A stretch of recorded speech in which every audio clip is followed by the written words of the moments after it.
And greetings to all of the queens and, of course, the kings as well, who are here for another Always a Queen, the Metamorphosis live podcast. And these days I hear people calling it vodcast because it's a video podcast. I'm trying, maybe I should start saying the Always a Queen, the Metamorphosis vodcast. But whatever you want to call it, we're happy that you are here watching us on Facebook, on YouTube, and on Twitter this afternoon. Thank you very much for being back. Today, we have a very, very, very exciting conversation for you. I have come with good company today. I am surrounded. I brought 5 sister queens with me today to talk about this particular topic. And what is our topic this afternoon? We're going to be talking about being 45 and free. Every last one of the queens that you're looking at here today is over the age of 40. We're not going to tell you how much past 40 we are, so nobody ask in the question in the chat section. Okay, that is not your business. Okay, it's my business and their business. But we are over 40, and we are here to tell you that there is an upside to this part of life. Do you hear me? So you want to be a part of this conversation. And if you know any queens who are over 40 who really need to hear this, now is the time to call up your friends and your sisters and your cousins and your moms and your daughters and tell them that the Always the Queen, the Metamorphosis podcast is on and they need to tune in right now. Okay. So I'm going to give these queens an opportunity to introduce themselves to you. I will start with Samista. Samista, take it away. Well, a pleasant good evening to the listening and viewing audience across all platforms. My name is Samista Ellis, better known as Misty, and I'm 45 and free. Listen, I just love it. I love it. Go ahead, Corinne. Let me see what your intro is going to be. Hi, good evening, everyone. It's a pleasure to be here with this group of ladies. Everybody here I admire. I just celebrated my 50th birthday a month ago, the 8th of September. Hey. Yes, Today's your and I am birthday, pretty too. excited about it. And I just want to let everyone know when you hit 50, there's no stopping you. Forward, upward, all the way. And we love that for you, sis. All right. Next is Aisha. Take it away. Hey everyone, I'm Aisha. You have seen me already on here talking about all kinds of things, particularly related to birth. So I'm not going to bore you with any kind of introduction about me, just saying that I'm Aisha and I'm 40, over 40 and loving it. Listen, Corinne, we have to have a side note conversation because you're Virgo just like me. I latch on to all my Virgo peeps, so automatically Awesome. we are good people. Absolutely. All right. And next is Serene. Hi, yes, good evening, everyone. I'm Serene Prince. I'm in New York, and I go back and forth from Antigua. I am 49, fabulous, and free. This is my last year in my 40s. In a few months, I'll be 50. I see how she look good. Wow. I'm just saying. All right. And Zara, greet the people. Good night, everyone. I'm looking forward to a fantabulous 45 and free conversation because a lot of things for us women do indeed get better with age. Hey. And that's our business. All right. Okay. So let me greet the viewers. The chat section is already saying pop, pop, pop, pop, pop, and we haven't even started talking yet. Hello. Hello, Monique. Hello, Sunshine. Hi, Saran. And another Monique. We have Monique Wilshire. We have Monique Adams. Thank you, Queens, for being here with us. You are getting birthday greetings in the chat section. Corin, Sunshine, Thank you. belated 50th to you. Monique, Monique said, I will be 25 in December. Monique, Monique, I know you well. That's all I'm going to say. But if it's 25, you say that's what we go with. We'll go with that, sis. If it's 25, it's 25. That's all. Saran say, I need to see birth certificates to believe me. You see what's going on in the chat section, and we haven't even started talking yet. Hello, good. We see you, sis. All right, let's jump into this conversation. Let's jump right in. So, we're talking about being 45 and free. And the reason why I decided to call this conversation 45 and free is because I personally believe that there is a certain amount of freedom that one experiences when they get past a certain age in their lives. For me, I think it was 40. You know, and it's freedom from a variety of things, not any one particular thing. Freedom from people's opinions, freedom from a lot of stuff. And I decided that this is probably the best part of my life. This second half of my life is probably the best part. I don't know what I was doing in the first half. The first half was wild. I don't know what's going on. The second half seems to be the part where I feel like I actually have it together. I don't know how the rest of you feel, but I think I'm finally living my best life. Finally.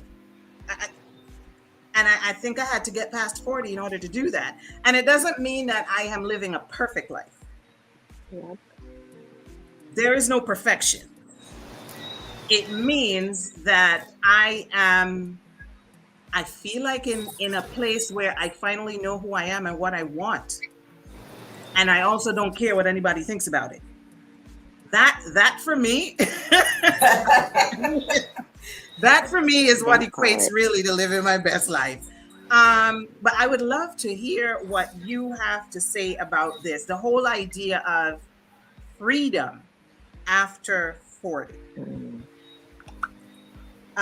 Who will I we mean, start with? Go ahead, Serene. Go ahead. yeah, I'll go. Anyone that knows me, they would tell you that I always sought freedom from since I was born. I came out my mother's womb when I wanted to. I came out feet first. I always wanted to do something a little different, always did. So I would say for me, at every certain stage in my life, there was levels to freedom, right? But I agree with you that this half, or going into the second half or half of a century, in my 40s, I began to have a different level of awareness and more comfort with who I am, and not having to explain freedom or living what I would say a free life. That, yeah, not having to explain it, right? Especially when, for me, I'll speak for me, where I'm in a space where living free, so to speak, free is not always easy. I think a lot of times people think living a free life means that it doesn't cost. It costs. Absolutely. It can cost time in terms of the effort and the work that you have to do on yourself. Freedom can cost people in your lives that you thought you would have connections with. It costs money, and a range of things. But yeah, I mean, it's a beautiful, beautiful thing, and it feels a little lighter, right? And just having a sort of awareness, and I still feel like going into my 50s, as I'm coming out of my 40s, going to my 50s, there's going to be another level of freedom for me. Yeah. Okay. All right. Who wants to jump in next? Okay, for me, I've looked forward to turning 50. I know a lot of people dread the thought of getting older, but I embraced it, I embraced it. And one of the things about getting older, passing 40 and going into 50, is that you've tried a number of things over the years and now you found a fit. So you would have been able to say, I tried a little of this, I tried a little of that. Now I know who I am. Now I know what I want. Now I know what fits with me. Now I know who are the people to stay away from. I know what I like, and I can unapologetically be me because now I've found a place for myself. It brings a level of clarity.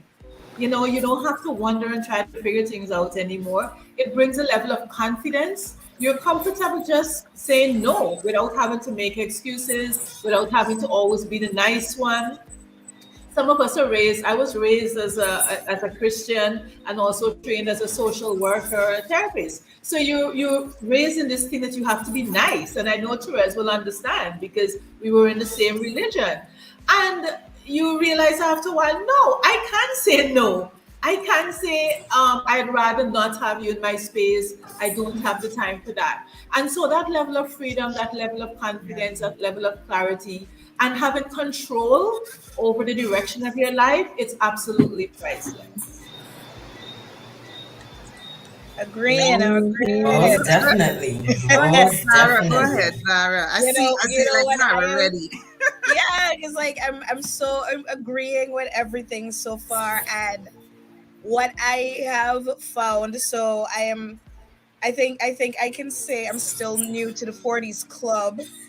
And what I found myself saying a lot is, let me tell you something, right? I'm in my 40s now. Don't talk to me like that. Don't address me like that. You can't tell me what to do. You can't threaten to call my mother. I'm in my 40s now. Please don't entertain these conversations with me. And I've been saying this, I find myself saying it to not just younger persons, but mainly older persons who Wow. still see me as, Zara that grew up in the church, Zara Beverly's daughter. And I find myself having to say that, and I kind of like saying that. I'm in my 40s now. Pop my collar. You gonna listen to what I'm That's have to say, right. or excuse me, I'm in my 40s now. I don't have to listen to this. I read my law, I read the acts. You can't do this. You're You right. know. Oh boy. You know what I like to tell people? I like to say to people, listen, I'm old enough to be your mother, okay? Don't, don't That part. yeah, I be telling people that, but I just counting in my head to make sure it's true.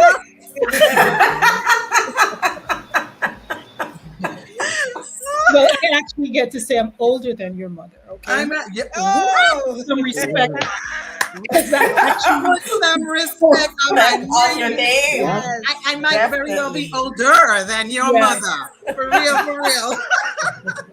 All right. Okay. So one thing I just Most wanted to add to what the Go others were ahead. saying, I really like what Corin was saying. Was like you get into your 40s and there's a certain amount of awareness that comes, and I don't want to give the impression that it's just like, oh, you had a 40th birthday, therefore, aha, all the blinders have been removed. There needs to be context, I think, in sharing all these things that come with being in your 40s, and I would be lying if I said it didn't come with the hard knock experiences of the 20s and 30s, right? And as Corin said, by the time you reach 40, you start to figure out who you are. 20s, you have no clue. You think you have the world figured out. You don't even know who you are yet, right? And so the 20s can bring experiences that knock you about in whatever area, career, relationships, friendships, whatever. All of life brings these lessons, these experiences that show you, no, honey, you thought you were this, but you're actually that other thing over there. I'm going to teach you the hard way. And for some of us, like me, because I'm very hard headed, so I took some of my lessons into the 30s. So for some of us, the 30s brought that as well, but it was a more refining. I learned some of the lessons from the 20s. I had to repeat some classes because I'm a little slow. Repeated those in the 30s, and then I got to the 40s. I'm like, oh, I'm clear. I'm clear. I passed. I aced the course. I got like the honor roll. because I got 100 on all the tests. I'm clear on who this person is now. I'm clear on what I don't want to entertain. I'm clear on who and what I'm willing to step away from for the sake of me. The other thing that the 40s has brought and continues to refine in me is a real appreciation for who I am and who I'm supposed to be. So, like 20s and 30s, we don't mind sacrificing ourselves for other people. Now I'm like, oh, honey, you have to justify this sacrifice, boo, because I have just as much right to be here flourishing as you do. Why do you think I have to take one for the team for the sake of you? No, no, we're not doing that in the 40s. Like Zara said, I'm in my 40s now. I don't need to do that. I'm grown, you know? And so I just wanted to put that 2 cents in there that, it really is the culmination of all the experiences that we've had coming up that have brought us to this really clear and feeling strong and secure in where we are in the 40s. That at least for me, that's how it's felt. Agreed. Agreed. Yes, So, definitely, Mister, carry definitely. on. Carry Yes, on. I am hopping on right here to talk about my transition didn't exactly happen. As Aisha said, you get to 40 and then all of a sudden it's an aha moment. I think it started happening way before I turned 40. However, what I like about being in this stage of my life is that I don't think that the feelings or the discoveries are fixed, but they're fluid. And I'm Mhm. able to be at peace with those things. That to know even the confidence that I have now in being 40, knowing who I am, that is still constantly changing. And that I'm able to adjust more peacefully and not fight against these things, when it comes up. Because even if you know who you should entertain, who you should not entertain, you still have those moments where you want to step back, regress into what you would have been doing before, but you're able to release and say, nah, you got this, sis, you got this. You are over that hump and you just keep growing and flowing. So that's what I like about my 40s. I like showing up as me with no apologies. What they say, non sorry day? No, That's sorry, right. Friday. Yeah. So I absolutely love that. I love that I don't have to hide who I am. I don't have to worry about showing up in a certain space and thinking, what will people think if I wear this thing? If my Mhm. hair is like this? If I'm not wearing heels? All these things that were so important to you in your 20s and 30s because it was all about a look. But I now feel there is a deepening. You're doing more inner work now so that authentic self shines through now that we're here Mhm. 43. Yeah, Mhm. yeah, yeah. I want to piggyback a little bit on what Aisha said about the fact that this freedom, this freedom after 40 really is a buildup. It's not a thing that happens when you wake up on your 40th birthday. It really is a buildup. She's 100% spot on with that.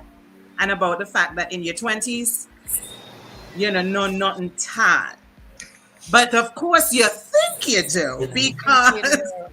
yeah, no, I swear I thought I had it all together in my 20s. I really did.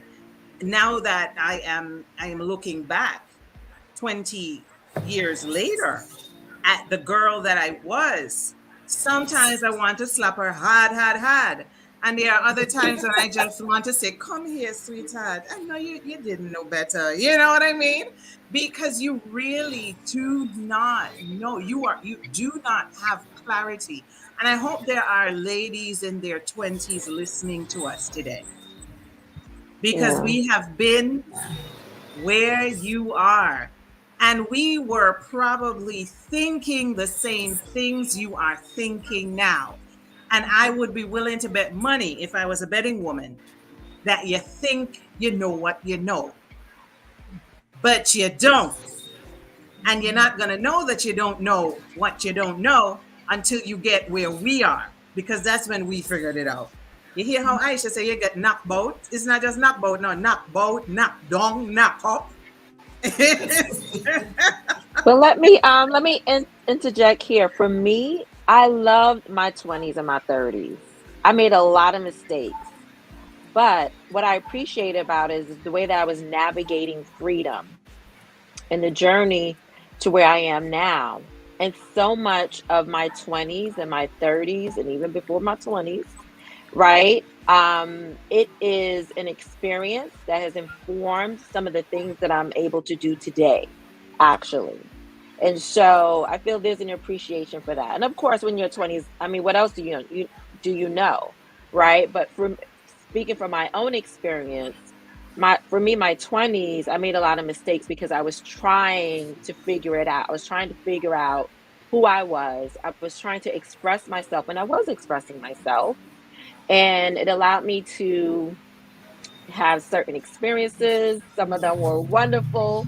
Some I can put in a book. You'd be like, oh my God, Serene.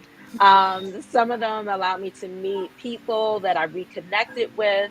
And so, as we are speaking to those that are in their 20s, my dear, you are who you are based on where you want to be, right? And don't be ashamed of it. And at some point, our hope is that you would realize the wonderful things about yourself and also the things that you need to change about yourself to make yourself a better person.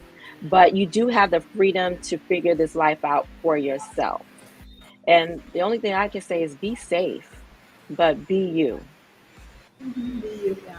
I totally agree with Serene there that you have to honor, value, and appreciate the 20s and the 30s because some of those experiences that you had back then, you will be repeating them now, and they were pretty fun and exciting and all of those things. So every stage has its great things, its good things, the things that are not so great, things that you wish you could not have had happen, but they did, and all of those things contributed to who you are and who you continue to grow to be.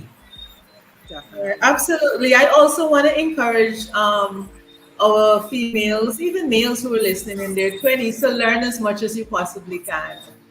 Learn as much as you can. One of the benefits of me being at this age and working as a therapist is that I'm able to understand when I have a client who's 20 and 30 and doing something, I'm able to have that empathy because I've been there. I sort of walked in their shoes. And hopefully, and by the way, at this age, we're still learning, but it's good to be able to share our experiences sometimes with the younger persons. But learning as much as you can is absolutely important. Mhm. And I like how somebody said, be you. I think I wish those are some of the lessons. And if we have a time when we could talk about lessons we wish we had learned earlier, that was one. I wish earlier I'd had the courage and the boldness to really be me and not people please as much as I did when I was in my 20s. I agree with that wholeheartedly. When the ladies were talking about having freedom in their 20s, well, I think Serene is the one who said that she experienced a certain amount of freedom in her 20s and her 30s as well. I feel like my experience was very different. I feel like I had no freedom in my 20s or in my 30s either, perhaps. Um, and I think the reason why I did not experience any freedom um, is because I really lived in a prison of people's opinions of me. Um, I mean, in a bad way. It was a really serious case of people pleasing that I had. And I don't think I really fully began to recover from that and break out of that prison until sometime in my early 40s. When I think back, it was I think that was probably the biggest breakthrough of my life, of my existence, is to be able to escape the prison of having to live the life that other people expected me to live. And I did it. Unfortunately, I did it for most of my adult life so far. It almost makes me sad to say that, but it's true. And it's still a work in progress. It's still a work in progress, but definitely not where I was. Definitely not where I was at all. Yeah. So yeah, but I this freedom that you guys are talking about in your 20s and your 30s, like I don't know what that this freedom is new for me. Let me say that. This is new for me. I don't know what you guys are talking about because in my 20s and 30s, I was all about what will people say. I would say, Literally. like, Yeah. for me with my 20s, because, like, I really enjoyed my 20s a little bit too much because that's when I got pregnant. But, you know,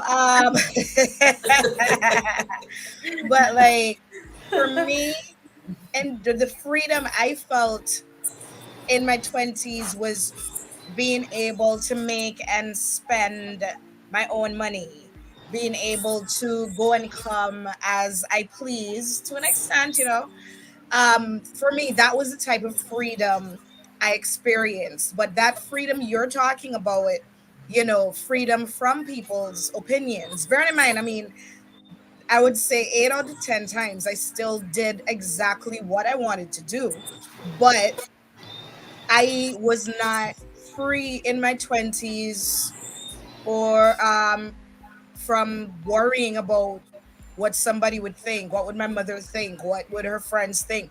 What would the neighbor think? I mean, like right now, I don't even call it a walk of shame. I just reach home. I'm gonna reach home, and it's so funny. Again, going back to me, and like having to remind people that I am growing, which means I'm getting older.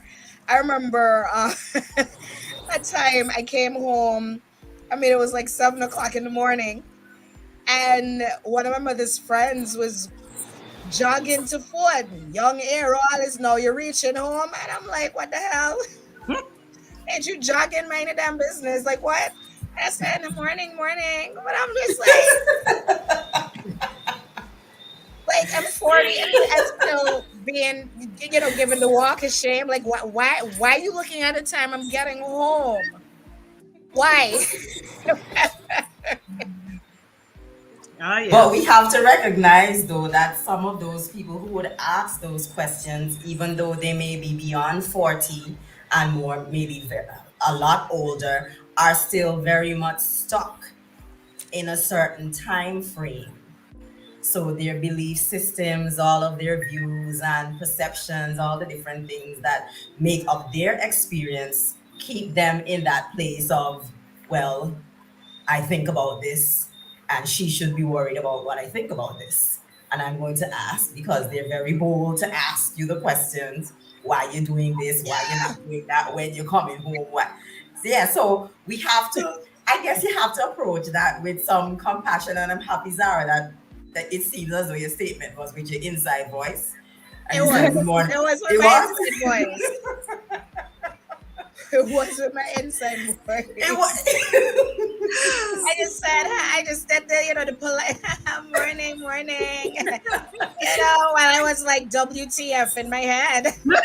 Yeah, yeah, yeah. Yeah. And I think you'll continue to have those moments, well, as long as you are alive and kicking and doing your own thing, because you will always have a group of persons who are still very much not at the same place that you are in terms of this freedom, still very much confined and locked into what they believe. And nothing is wrong with that. But you just have to be in your place where you keep doing what you're doing and don't care. Yeah, but sometimes you also have to educate them very politely. True, true. Times you say it in your head, I do that, but there are times you have to verbally and outwardly set boundaries so that they don't keep thinking they have the And right to like invade your privacy or yeah, tell you what. thank you. Yeah. But Sometimes you shame, have but to. shame you, shaming you. Mhm. Yeah, we have to set Okay. boundaries. Yeah. But sometimes, Corin, and I'm gonna say it, sometimes there you can't be polite or diplomatic. And I find, and something that I'm hoping that with my not caring what somebody else is going to think with my life. I also want to be able to self check and not become like some of those older people who think that the older they get, the more freedom they have to say whatever they want to say without consequence. So Yeah. I mean, and this is something I've been doing for years because I got fed up of the body shaming and stuff like that. So sometimes running into an older person and it's not even a how you doing, how's life. It's a You look into life. You the get whole fat. factor.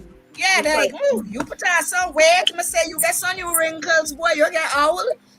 I'm not gonna lie, I've been doing that, and they don't do it again. You know?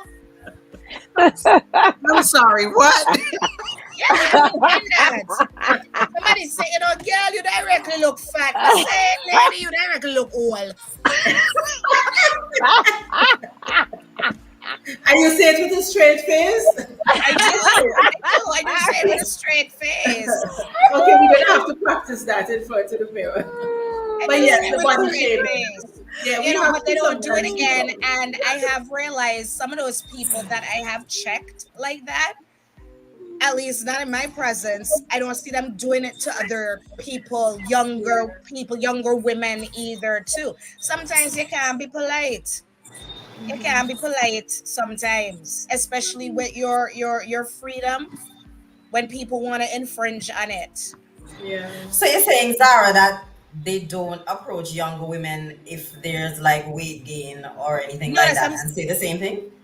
no, that's what I'm saying. What I have Oh, noticed with some of the okay. older women that have done it to me, Oh, Yeah. interesting. I realize that they don't do it like going forward. I mean, after I've checked them, Mhm. Mm-hmm. right? I've noticed that they would have stopped doing it.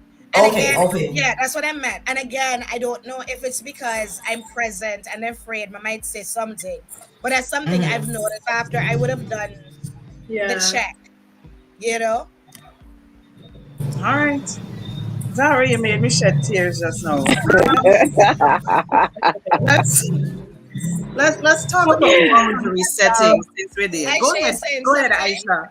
Yeah. Yeah, I was trying to figure out why that's a bad thing because what you described to me is a boundary set. Yeah, 100%. Yeah, I don't I think think it's it's not impolite. intelligent and clever. Yeah, It Yeah. might step on boundary some toes, it setting. might hurt some feelings, but what you did was you set a boundary. Like that's not okay to say. And let me tell you, like I know how it's made my weight fluctuates. It's not until later in life I realized that part of the fluctuation was partly due to like my PCOS. I have PCOS, so I used to be really hard on myself, and like I'm at the point right now where I just want to be fit. I want to be healthy. I want to be able to put my legs on somebody's son's shoulders. That's what I want. I'm no longer, studying about getting down to a size 5 or anything like that. So I know how I've felt because my weight has just always fluctuated, especially in my 30s. And I've seen older women have that negative impact on younger girls. I remember some time ago, a past student came by to say hi, and she did put on a significant amount of weight. And one of the teachers was troubling her about it, and the girl, and walked off. And the child looked at me, and she had water in her eyes, and then she started to apologize for her weight gain. She started to say, I'm so sorry I put on weight. I know I have. I'm trying to work on it. I was like, sweetie, stop. You look gorgeous. And I went back to that teacher, and it happened to be a teacher that was a bit older than me. I wasn't 40 yet. I think, yeah, because this was just before COVID. So I wasn't 40 yet. And I remember my the pain that that child felt. I forgot that she was a bit older than me, and I kind of gave her a talking to. And I could see she was annoyed, but interestingly, she came back later in the day, told me that she really thought about what I said. And interestingly enough, she had just come out of the office where some of the other teachers were teasing her for being too skinny. And I thought that was so interesting. you know. So for me personally, I mean, I'm gonna have to continue checking myself, but I don't want to grow into one of those women Yeah. who abuses the freedom I'm experiences to make someone else feel bad, especially unsolicited, you know. Hmm. Yeah, You know, that's very good. if I And so could I was just, glad you spoke to her about that. I'm still in my 40s, had people ask me if I'm not getting a child and if I'm not getting Oh, Oh, married. Oh, that uh, part. Oh One, Lord. oh yeah. I've had to speak up a lot about it. Before I used to just giggle and say not yet, but I reached a point where I had to tell them when their comments were insensitive or when it was not their business. But we don't know people's medical situation. We don't know their relationship status. exactly. We have no idea. So that's one thing we need to stop doing is asking persons when they're getting married or when they're getting their second child or when they're getting a Mhm. first child. I think that's extremely insensitive if you're not close friends. If you have that relationship, that's different. But if you don't have that relationship, you don't get to ask people personal questions about their body. I have one for that one too, Cora. And I Oh, started okay. telling Give me. people, I yeah, need I to do, write I it do. down. I have quite a few, you know. I do because, excuse me, I used to feel a way about it, like I said, because of the PCOS and stuff like that. And yeah, I was saying I can have another child. I say as soon as your husband ready for lie down on top of me. Oh, As soon as my jump on top of your man, no problem. And they stopped. And then I stop. think They stopped. They Okay, Zara. stopped. Now I understand why you want to work on freedom of chicken. expression. They stopped. And the thing is, and let me say this, and I don't know which is more annoying because the women who don't have get it, but then you have women like me. I already have one. She's gonna be 18 in December, and you still asking me that I already have one. Come make your husband lie down for me. Let's have a conversation. You know, and if you can feed them, even better. Sure, Okay. that shuts them up. Yes. And It's not I'm not gonna okay. lie, I absolutely love the look on their faces. I understand. It's not okay. It's not. It's not okay. Not It It's really okay. definitely isn't. not. It's definitely It, not. yeah. Yeah, I agree with Corin with regards to persons asking about, you know what, lately I have to say, I don't know if it's the pandemic, but no one has asked me that in the last probably 4 years. At least not that I can recollect. I don't know why. But oddly enough, flipping it just a little bit real quick, when I go to the GYN and I talk about hot flashes, it's like, oh, you have time. I said, are you looking at my face or are you looking at my date of birth? Time where? If I'm telling you I'm having hot flashes, you need to have a conversation with me about it. Right? So it's just weird that even we can say an educated person does Yeah. not want to have a conversation about aging. Right? And just wants to have a conversation and sometimes about conceiving. I said, but you never asked me, one, if that's what I want to do. And two, are you like really talking to me and engaging with me or making assumptions? I just had to say that. But going back to what Corin was mentioning, the person's asking about when you're getting married, if you have a man, when you're going to have children, or the other one that I hate that even medical professionals say you can adopt. Who says I want to adopt? I like waking up in my bed and nobody bothering me. That's a really good feeling. I'm sorry. Like there's a level of expect. You don't know what walk of life I had. Like where do people?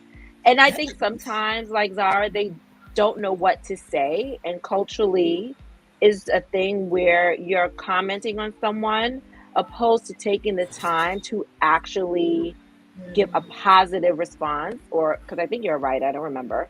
Or maybe commenting on the works that you do on how you raised your child is usually going into the idea you have to fix someone or you have to give them something to make them better, opposed to accepting what's right in front of you. You know what I mean? And so it's just it's unfortunate that people still are lacking that level of awareness, especially when it comes to asking you about having children and getting married and all that stuff. It's just, it's sad sometimes. Yeah. I also haven't had anybody asking me about having children in the recent past. What is it that people are becoming more sensitive, or is it that I have ranted far too much about it here on my platform? I don't know. Hmm. Well, I can't say that I share the same thing, but it isn't Yeah. exactly from women, but from interested men who Oh. are seeking to find out my status and if they can have a baby. I like that. Yeah. So I get asked that, but not from the ladies. Maybe one or two once in a while, when you're gonna get married. But generally, it's from males that would ask that question up to now. I've been getting it more and more recently, like a lot recently from both men and women. Ah, Seriously, and it's like I feel good that to say at the end of the year I'm gonna have an adult, but and they're like, oh, you can't hurry up and go again, man. You still have time. I know she big enough to help you take care of the child. I'm like, they even planning my kid's life. Like what? And I'm Yeah. just like, I'm not interested. I'm good. I'm good. I'm me not interested. You go ahead, go breed. Listen, let's. yeah, I feel the same way because my son is already 21 Yeah. and thinking about having another child is like unheard of. No, absolutely not. I have my life to live. I have things that I want to do, and another baby is not in the picture because Yeah. that I mean, would, I want to travel more. yeah, If somebody calls me at 1 a.m., what am I gonna do? Be like, oh, I'm breastfeeding? Nah. I'll be there, boo. I'm coming. If I get an Listen. opportunity to travel, like and that's just me personally. Anybody who is in their 40s, 50s, and wants to have a baby, actually, go yeah, that's forward. fine too. Blessed be your journey. Good for you. It's not something I want at this stage of my personal journey. And my daughter traumatized me. I don't want to change any diapers. I don't. Yeah. In We fact, have to embrace individuality. yeah, Even the six of yeah, us here, we're just all very different. And we have to, the same acceptance we want for ourselves, we have to give You to have to be able others. to It's give, just yeah, Right. that's right. individuality. Mhm. I want to go over to the chat section just for a few minutes because there are so many comments here. I want to read a few of the comments from the chat section, and then when I come back from the chat section, I want us to pivot a little bit and talk about um, friendships. You know what? Relationships in general, friendships, romantic relationships, dating, marriage, and what has shifted for you in this season of your life and what that looks like. But let me read a couple of these comments because we have the comment section is on fire, right? Okay, I'm going to start with this one. Monique says, I didn't get to enjoy my 45 to the fullest. I got a massive hemorrhage of the brain on October 26th. Happens to be my birthday, by the way. October 26, 2016. Just before that, I had just come back from Miami Carnival 2016. My friends and family gave me a surprise 45th at Rehabilitation Hospital. I had a great time. Friends from Antigua came to visit me as well. I'm not here to dampen your day. I'm just sharing. Enjoy your 40s. Thank you. The reason why I highlighted this comment is because I want to say, Monique, we are so happy that you are still here, sis. We are happy that you are here to share Yes. this story because this is amazing. A massive hemorrhage of the brain could have taken you out, but you are here. So we're not only happy that you're here, we're happy that you're here and you can share what happened to you, and encourage other women to enjoy Take advantage of the time that you do have because you only have today. You don't know what's going to happen to you tomorrow. Clement says, I think Clement is a king who is listening to us. And he says, one thing I know for sure, the older the moon, the brighter it shines. I don't know you, sir, but thank you. Oh, look, somebody in the comment section is threatening to call Zara's mother. My God.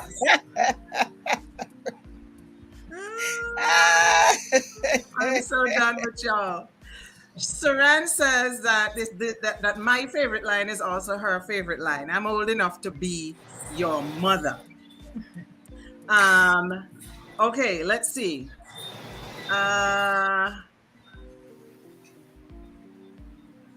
This is an interesting one. Good says, I must say from the offset, thanks to my mother, I was not a people pleaser. I was basically a rebel. A rebel in a sense of finding what works for me and what doesn't. Oh, girl, I wish I could say the same. My mother was more like, walk this fine line, young lady. Walk this line.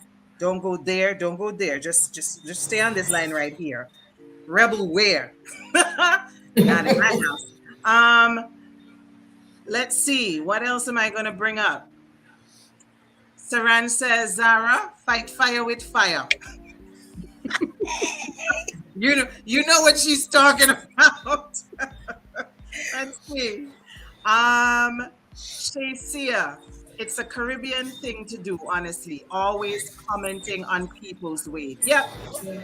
It's true. It's absolutely true. The people say reef, foot and shoulder. Say more.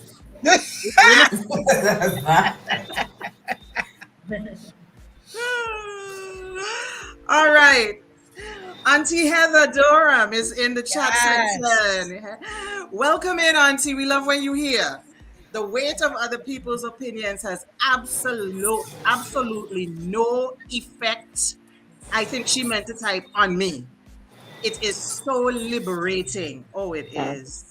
Yes. It is. It so is.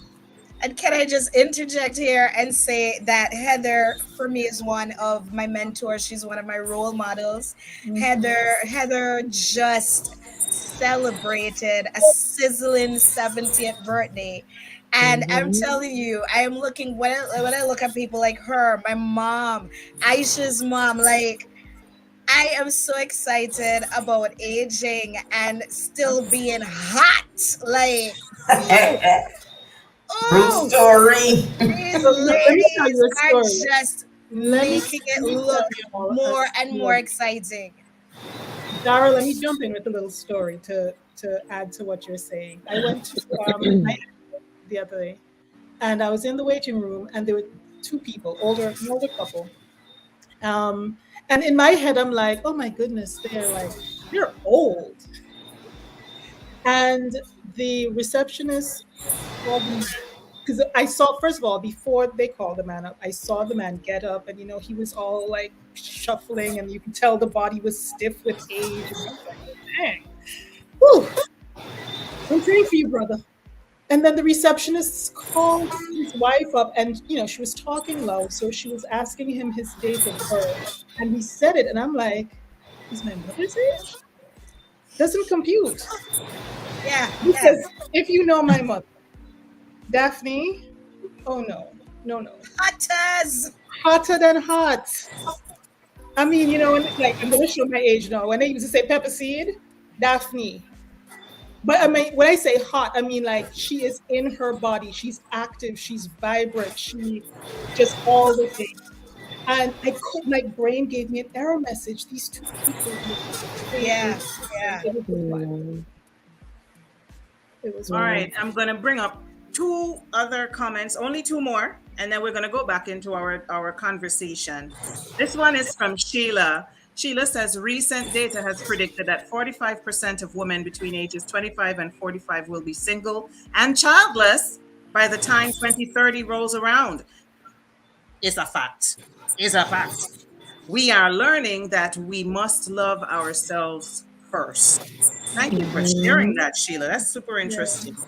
And the last one I'm going to pull up is from Pichan. Pichan says, many times women with children lose themselves because they are so caught up with life and children. It's important that conversations are had with women, whether they have children or not. Okay. Mhm. All right. And let me say something about this before we move into the next topic, and that is that we're now living in a very postmodern era, right? Um, Things are not being done as they used to. People are doing things in a very different way now, particularly women. And I think we are now coming into a time where we can just stop referring to women who do not have children as being childless. At this point, referring to a woman as childless is almost a derogatory term at this point. She's not childless, she's child free, because she very well may have chosen that path for herself. And when you refer to her as childless, you are essentially suggesting that she is missing something. There is a flaw. There is something there that is missing that needs to be added. And we cannot assume that all women feel that way about children. Some women have literally chosen not to become mothers. And so they are not childless. They're child free, because that is the choice that they have made, right? Um, and so I think we really need to start approaching, just taking a completely different posture when we are approaching women who do not have children in the times in which we live. Because Sheila just made a really important point. A lot of women are simply choosing. They're simply choosing not to have children. Mhm. A lot. I speak with a lot of young women right right now in 2023. Young women, not women in their 40s, women in their 20s and 30s who have already made a decision that they Mhm. do not want to have children. They don't want to be mothers.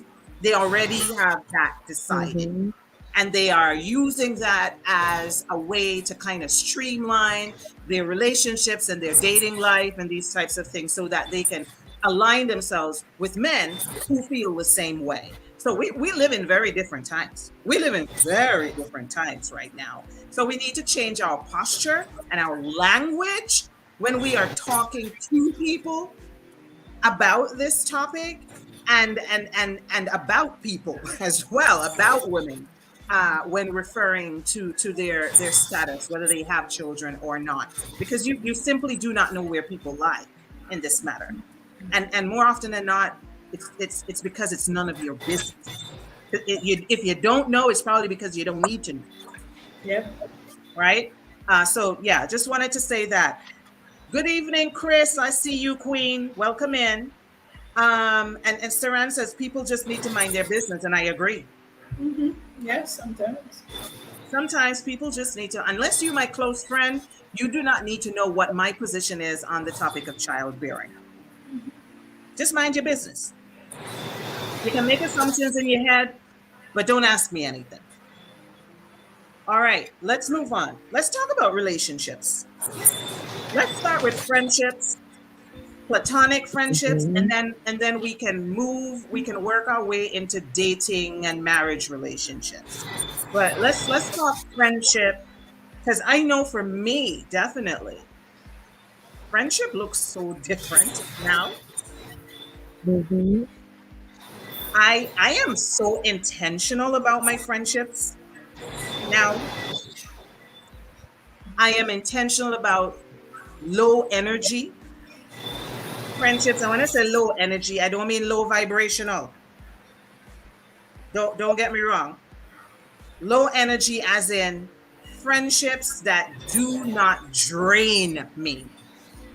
I don't have to pour all of my energy into the friendship, because that is what is required to sustain it. I've had friendships like that in the past where I have to pour all of myself into it in order for it to stay afloat. And if I don't do that, it dies off. I don't really have any friendships like that anymore. I have friendships now that I can go for days and weeks without talking to the person and nothing shifts, nothing changes. When we connect, the connection is the same, the bond is the same. And that's what I mean when I say, low energy, like I don't have to burn out in order to keep the friendship afloat. And the person understands that that is the nature of our friendship and it works.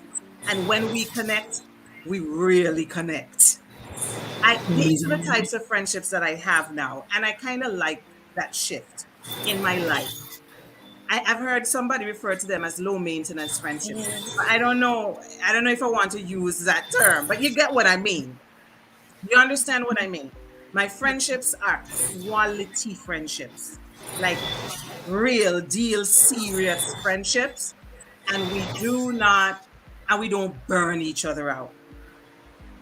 And I don't want any friendships that burn me out.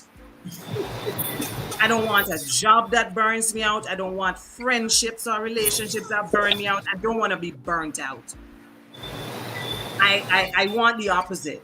I want people that are going to build me, pour into me, lift me, not burn me out.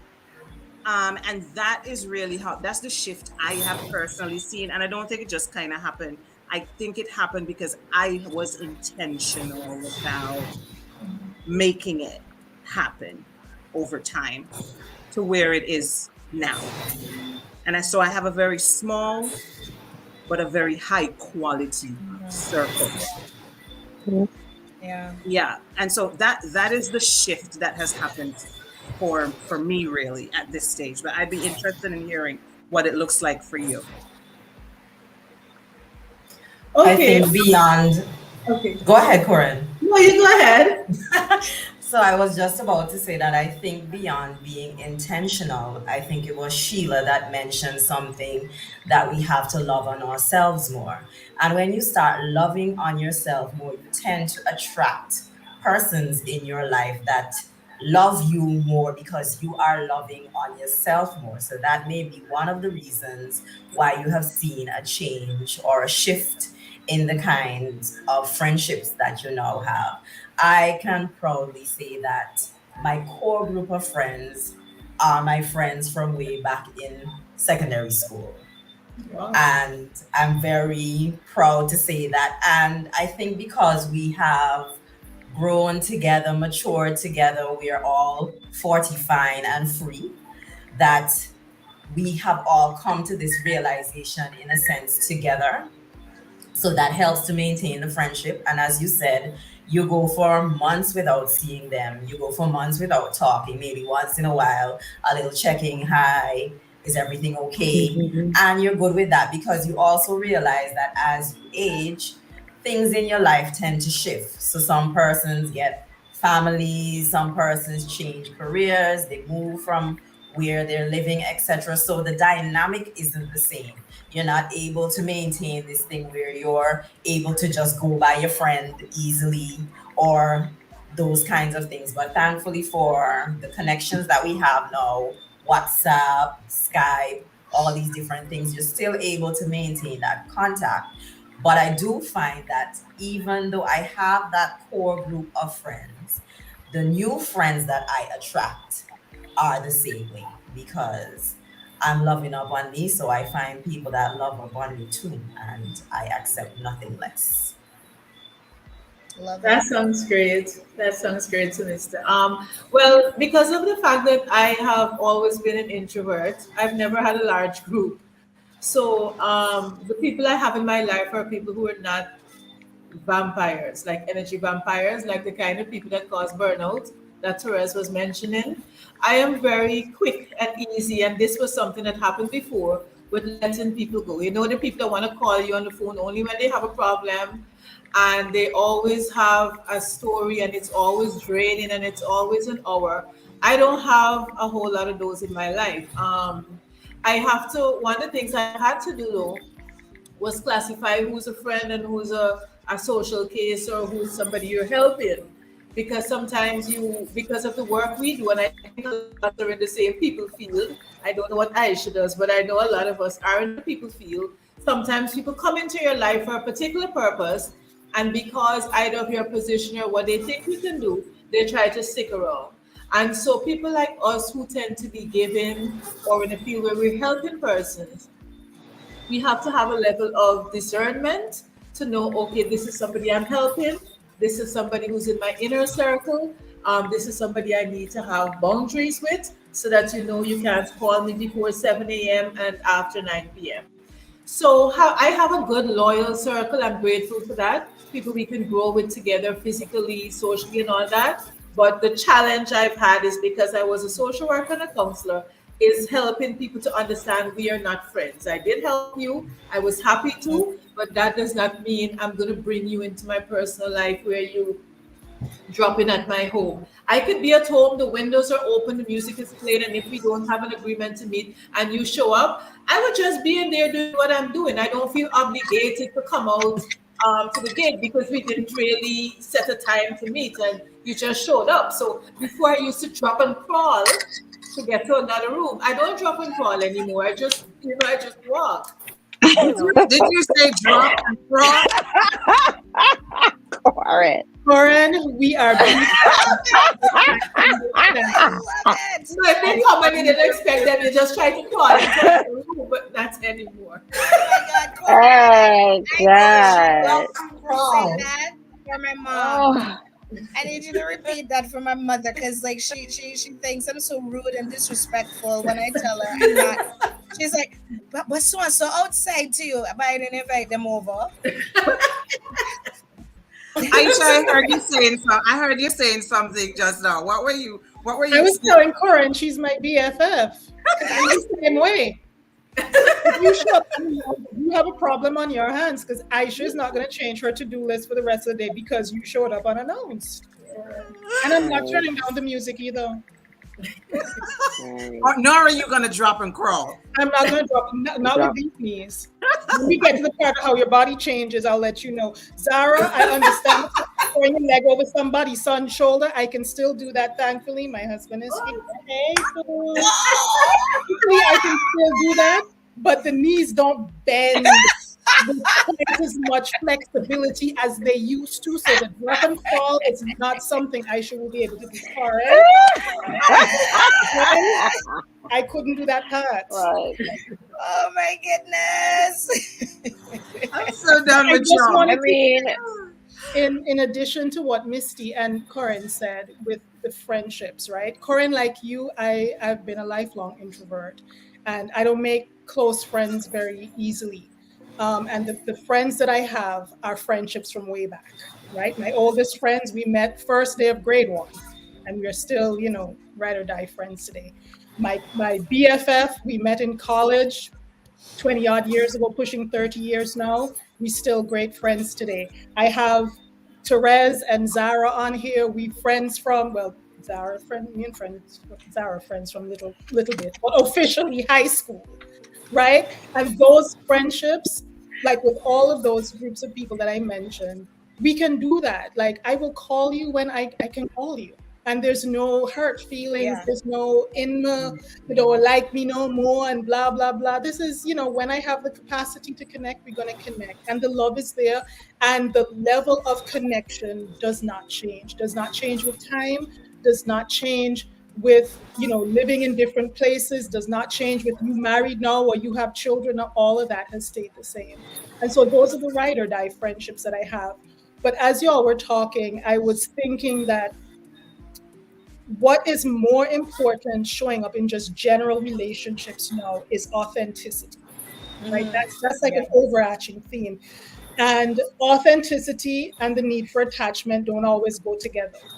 And what I'm noticing now is the authenticity is like before in earlier decades, authenticity was the wavering thing. Yes, I wanted to be authentic, I wanted to be free, serene, all of the things, but I wasn't firm in that. So anything that came that would potentially threaten, or in my perception, threaten an attachment, okay, authenticity, you gotta go.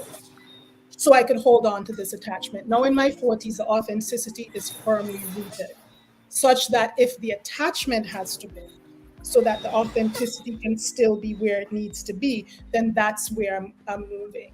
So I find that it's harder for me to form new friendships. Like last, I can form acquaintances, right? I know a lot of people and Mhm. they're nice. We can talk on the phone once in a while, and that's cool, but I don't count them among my friends because it's a lot harder for me to choose attachment over authenticity. So that's one thing I've noticed in my 40s. I'm like, I hope none of the close friends I have bowl me out because I don't know what I could do. I can't make up a new list of friends and form these connections again. No, it's not gonna happen. So Zara, look, just love my friends. Just at least maintain the little friendship that we have because you know how it is. For That's life, kind of for life. where friendships are concerned. I have a lot more awareness of you're not my friend, you're my acquaintance. My Yeah, friend yeah, means yeah. something completely different and it shows up differently. Where relationships are concerned, how much time you got? You have time for a second episode. I know sometimes you can do a second episode. Therese, this is your turn. You have that power. Oh, the Where relationships. relationships are concerned, it looks so different. Yeah. Don't have, well, I'm married, right? So I'm talking about like when I was single. Don't have time for the bullshit. Yes. I don't have time for you coming and talking about, well, let's just see where this goes. See what? You don't know today what you want. So put it on the table and say what you have to say. I Mm. know what I want. And sometimes what I want is just to, we have children watching this. Sometimes, Maybe. You put sometimes the kids to what you sleep. want is to get you back It's on on track. That's it, YouTube. right? Sometimes what you want is the long D. And that's it. We are old enough that we can have these conversations. We're not playing games anymore. That's one way that I know for sure. Approaching relationships has completely changed. In your 20s, you're like, oh, you just want to see where things are going. Okay, we can just see where things are going and blah, blah, blah, all that ignorance. In your 40s, yeah, no, put all the cards on the table up, Yeah. facing up. That's what I want. The other thing that I found within the context of marriage specifically is communication is a lot clearer and a lot more free. And that wasn't like we got married and that's the case. That was something that had to happen over time through learning. So I don't know if any of y'all noticed similar things within your relationships slash marriages. Right? Yeah, I Right? would say for me, I was the friend when I was younger that had all of the drama, and for me, I'll speak for myself, when we talk about being in our 40s, for me, I had to acknowledge the things about myself that I needed to change because in the spaces and the levels of finding freedom came a lot of stories. And so, as well as my friends. So the friendships that I had then, they have evolved. I would say they have evolved because Serene now is calling about, whether it's the business or maybe someone that she's dating or, this furniture that I want to buy. Maybe I'm boring now. I don't know. But, the conversations have changed. And I find that the friendships have changed. Some of them, they're married and they have children. So I wouldn't say it's all bad. I just feel that we all have grown in different spaces and going down different paths. And that I think some people were looking to engage with the younger Serene opposed to the evolved and the healed Serene, right? And so for those reasons, those friendships have changed. And the friendships that I have now, they are very authentic, as mentioned. I don't have a large group of friends. I don't have the tolerance to try to engage you in a way that where I have to put on kid gloves and set boundaries. I mean, at this age, most of the people that I engage with actually, they are probably 10 years my junior or 10 years my senior. They range in ages, and I'm very clear about who I am and my purpose and how you engage with me and how I'm engaging with you. And it is what it is. No one's calling me at 1 o'clock in the morning unless no one's really calling me at 1 o'clock in the morning because you just know somebody ain't answering you, don't do it. And also having a tribe, if you will, having an understanding that people in your life are a certain purpose. Not everyone is there for the same reasons. So I have a group of friends who also private mental health practice owners who have their own businesses, and we hold space for one another. And we know the boundaries, and we know if someone doesn't respond, they're doing their own thing, and don't take it personally, right? And then I have my family friends who I engage with. I have my sisters, and I'm quite content with that, and I'm happy with that. When it comes to dating, whew, child, how much time do we have? Are you gonna do a part two, a part three about dating in your 40s? Girl, no. I just put up a question. Where do you find high quality friendships? And Stacia I think wants to Missy know. mentioned that you have to have a sense of happiness and self love for yourself. Yes. Because I have a friendship with myself. I can be in the house the whole week, and I'm really good as long as I have That high part. quality, good premium wine. This is not wine, by the way, but if I have my, some wine and my, and I cooked a nice meal and a dessert and my yoga and whatever and my Netflix, I'm hella good. you know so, and I also think you're clear about what you need in your life, right? Because the friendships for me, even the people that I'm dating, they are also my friends. Like, we need to be able to sit down and kiki and laugh and engage in certain conversations, but yeah, but the dating part, I don't know how much I got time, but let me just get to the sex part. Let me tell you, Ooh, I'm still in my 20s, boo, and the legs, they go up, no problem. And I'm very clear about it. Anyone, because I remember like people would talk about like, oh, sex is not important when you get older. Like, hell, it ain't. That's the only memory you got. If the man is broke and the sex is good and you're 70 years old, I'm sorry. Get it Okay? in. Those memories last for a lifetime as far as I'm concerned. So anyone yes. that I'm dating, now don't get me wrong, I don't want you broke. But in terms of pleasuring one another, that is very important. And I have no problem sharing with my man what pleases me, what pleasures me. And I'm going to be respectful and not emasculate you and tell you and show you and take time. And I want them to tell me too. And after we're done, I want us to talk about what we like, what you didn't like, what you want more of, what you want less of. Because in communication, as someone mentioned, is key, right? But sex, I that old time thinking that sex is not important, miss me with that. We all don't dry up. All right. So let me just put it out there. We all Say don't that dry part. up. That we all don't We all dry do up. not dry up. Okay. Okay, Like, sis. okay. I I'll love end there it. because I heard some kids are still awake. I think you need to put them on the YouTube or the tablet because okay, we got to get it in.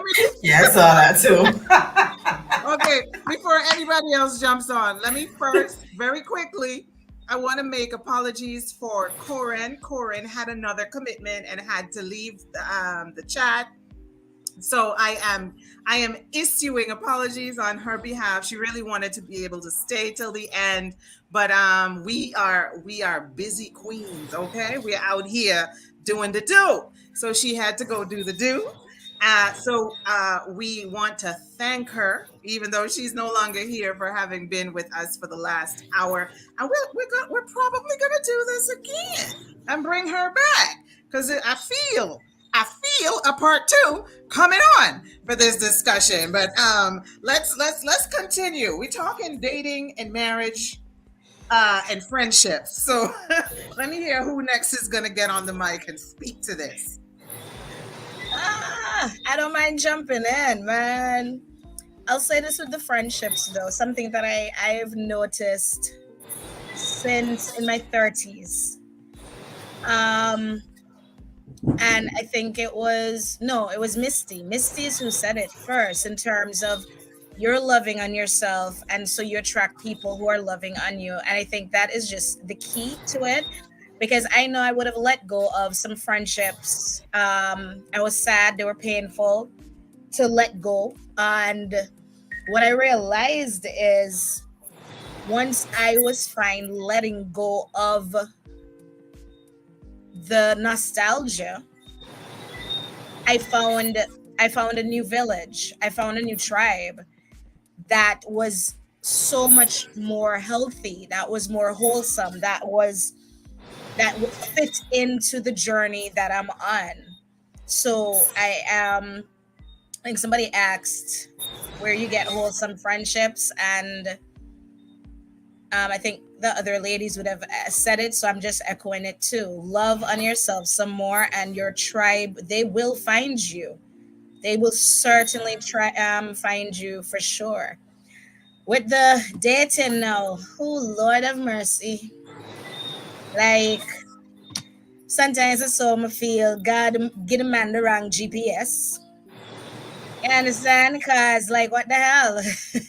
When you look at what's around, sometimes I'm just like, what the hell? And the other day, I think it was Colin. Colin put up a post asking where single people go to meet other singles. And I asked him if he meant married singles, because that's what you're getting a lot of, the married singles. And I I'm mean, sorry. What's Was a that? married single. What's married singles? you're married, but you acting like you're ready to mingle. Well, not acting, you are mingling. You're still acting like you're single, still having relationships, or open to having some sort of relationship, right? And I mean, it was so funny because my comment led into a bunch of other women now having agreeing with it, and Colin is like, what, this is an actual thing? And we're like, yeah, it is. And somebody even made a comment that the way that some of these men are acting right now is better to honestly share a proper man than be exploited or get exhausted over a waste man, you know? And I'm like, there might be some truth to that indeed. Because let me tell you, I got duped the other day. I really did. And I felt away. I'm like, oh my God, I can't believe I'm in my 40s and still getting played. Like, what the hell, you know? Because what you said, you get to a certain age, you put your cards on the table, and we're seeing where it goes. You'd think that people who are in this same age group see where it goes is the same thing. But the learning lesson for me is that I need to know if my seeing where it goes and your seeing where it goes is the same where it goes, because I ain't going if I don't know that anymore. And then for me right now, I mean, I was happy where I was, just, dating, having one or two friends, or, back scratchers, if you will. And just just this afternoon, I was having a conversation with a male friend about that, because he didn't think it was possible. And I said, it's not possible if you are not honest with yourself. I can't do friend with benefits. I don't want a friend with benefits. If we're having sex, we're having sex. That's it. I don't even need for your last name. I don't have to know about your children. If I have a flat tire, I'm not gonna call you. I'm not gonna be seen out in public with you. It's about the sex. It's about getting the D. It's probably good D because I made you a back scratcher. And if that is what you are, that's the only rule. You better make sure it's scratched good every time. You understand? But if we're actually seeing where something is gonna go, then I'm gonna be investing time. I'm gonna be investing energy. I'm gonna be investing interest and effort in you. And I just feel at this stage, for me, I'm not interested in playing around, and I'm not interested in the deception. If you have for a woman that you absolutely love, that you're not going to ever get rid of, let me know. Let me make up my mind what I want to do. you know if you have this one girl who's been around for 10 years, and basically she accepts everything that you're about, and you're never going to let her go because she spoils you. She's your backup plan. Let me know. Let me decide if I want to invest any energy in you or not. But I just feel like the deception just continues to grow and flourish and come in different packages, and it's exhausting. it's exhausting. And then you meet men that are saying the same thing about women. They're exhausted. And I'm like, why can't the persons who genuinely want relationships, why don't they ever link up? Why don't we run into each other before we meet the waste man and waste woman? You know? And for me, it's just like, I am tired. I know what I want. I know what I don't want. And I just want the honesty more than anything else. It's ridiculous, but I also have noticed on a lighter side. Oh, girl, the younger man. Oh, oh, What it's a about them? threat.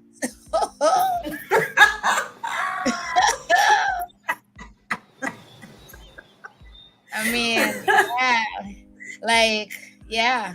Okay, okay, we got the point, sis. We got the point. I don't know if the kids have disappeared yet, Get but up. I'm telling you, The younger men. like the younger men be like, "Ooh, I like." See, Shacey giving you some advice there, Zara. Let me just let Huh? me. Shacey says, "Go foreign to find your human, Zara. Go Oh foreign." my gosh, everybody is telling me that. Everybody is telling me that my guy Well, is not in Antigua. Which well. foreign is that? Where I was did just you about to say the same thing, Serene. Which foreign is that? Because in the United States, it's just the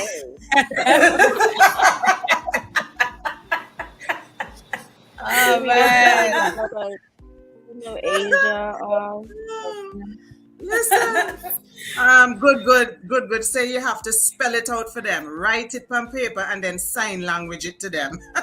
Oh my What goodness. is happening here? And Oh that gosh. is so exhausting, man. Like, and I get what you're saying, but that's, I don't know. I guess I'm a little Oh disappointed. hell! Ooh, Nikia. ooh, Nikia McDonald. ooh. And I think am about what not you just gonna. did. This Nikia McDonald is married to one of the queens on here, and I will not say which one. I feel she might make an early exit too. Or we might She's over just see there the giving me a camera go look. black. We might just see the camera go black. The Let's mic hope I remember muted. to put the camera black. Sis, if anything goes down, I will mute your camera Thank for you. you, and See, I that's will a take good you out of the friend. Dan and studio. night. That's how you know you find a good friend. That's how you know you found a real I one. will. You don't. If you forget, sis, I will just take you out the studio so you can go live your best life. Okay? Thank you, sis. I got Get you. it, girl. Get it, girl. I love it. I love that. That's cute. Well, it's a good thing I So, did my yoga this morning. I'm going to be stretching tonight. Go ahead. okay. Sunshine. Sunshine says, in these times, people are now lovers of themselves. And as a result, dating is now a game. People are just not honest Yeah, and gonna have time. yeah. I think this I'm is so pretty much tired of what Zara was games. saying. There's just too many games, too much playing, and I feel like I guess it just boils down to how honest you are with yourself. Yeah. And I mean, I'm gonna say this. Some of the women on my timeline might get annoyed, but it's a truth. Sometimes a man tells us exactly who he is. Sometimes he shows us exactly who he is. And then we demonize him when he doesn't become who we are hoping he will be. You know? When from day one you knew he, was a you knew he was community dick from day one. And you're hoping that when he's with you, he'll think, okay, this is it. And then you want to demonize him when from day one you knew he was community dick, you know? And even in terms of just being back scratchers, some people can't manage that. And if you know you can't manage that, just stay away from it.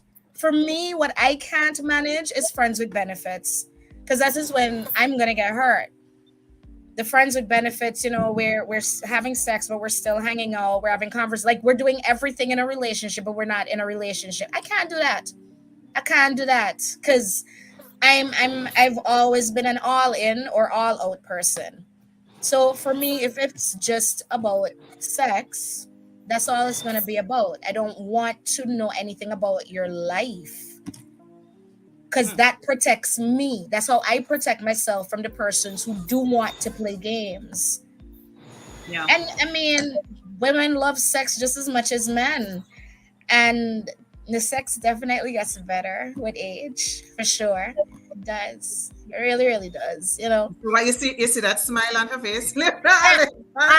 Alexander says, two of my sisters refer to themselves as single married women. Hmm. Mm. Mm. No, no, no comments, only looks of confusion. Well, I mean, I would ask a follow-up question for clarity, right? Like, are they referring to Yeah. themselves as single married women because the understanding they have with their spouse is we in an open relationship, you can do you, I can do me, and that's an agreement that they within that marriage have, made? Or is it single married women like, yeah, I'm married, but I'm out in these streets doing whatever I want to do. He don't need to know. Mm-hmm. That's totally different. So I have a Mm-hmm. question about um, Mm-hmm. definitions. Yeah. But I Misty, you think, quiet over there it, now. Hmm? Me, I say, Misty, quiet over there now. Is she quiet? Misty, talking No, man. I actually wanted to, I don't want to use the word piggyback, but to comment on both things that you're talking about because you mentioned the young men. And yes, that is true. But these young men are not men that you want to have relationships with Oh, the young because man. they're in yeah. Oh, Yes, because they're in a different stage and phase. And I also believe that we need to have clarity with what we want in our 40s and to realize what the dating pool will actually look like. Because quite a few men would have already been married by the time they get to 40.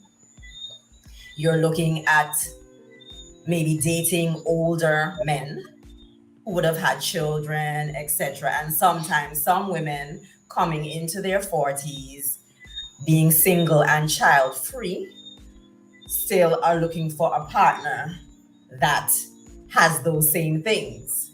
And highly likely you're not going to find that. So if you're still holding on to your list that you would have had in your 20s and your 30s, and because your status hasn't changed, now that you're in your 40s, you're going to kind of have to be a bit flexible, I believe, with that list because then the pool becomes a bit smaller as you age because of those things that I would have mentioned.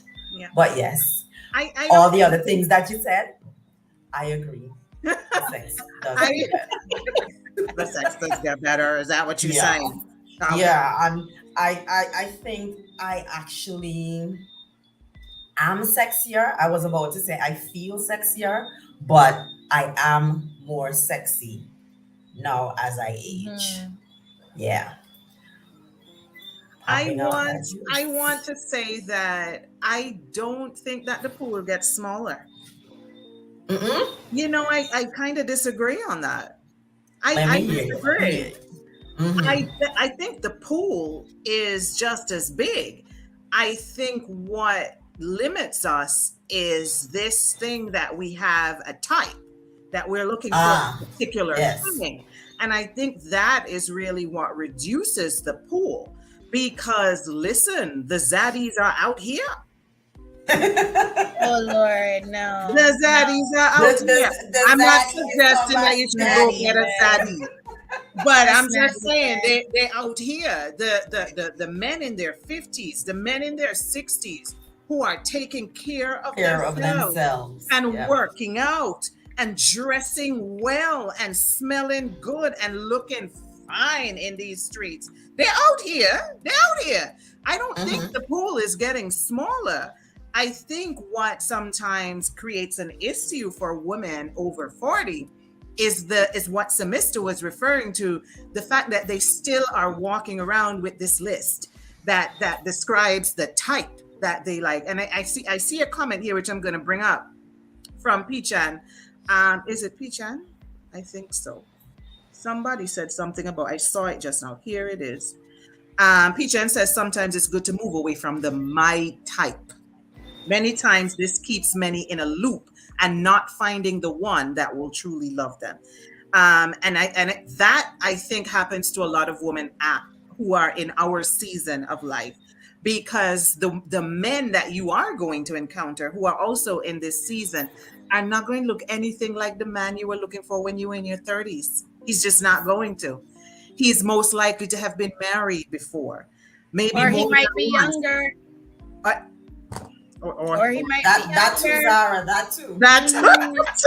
He might be younger, because I'm telling you, like, some of them young guys, let me tell you, there is one individual that probably, if the stars were to align, I'd be like, all right, let's try this. Let's try this for real. And the individual and I would have had the conversation, but he doesn't have any children. I don't want any more children. I would actually like him to like go out, breed somebody who also wants a baby. Make sure that the baby mama is, the mother of the child is level-headed, be honest, and then come back. Let's see what's happening. Because I would not want to ever put somebody in a position where they gave up something they really desired. And I would not want to give anybody any sort of false hope. I know I'm not going to change my mind. Okay. The maturity is there and all of that.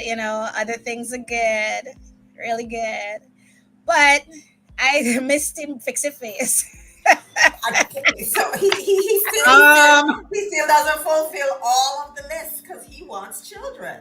yeah. Right. Not And in I wouldn't your- want to stand in the way of that, because I'll tell you, like, for me, I would love to actually meet a man who has a young child. I really would. Why? What? Yeah, I was just about to ask the same thing, Terrell. Why? Why?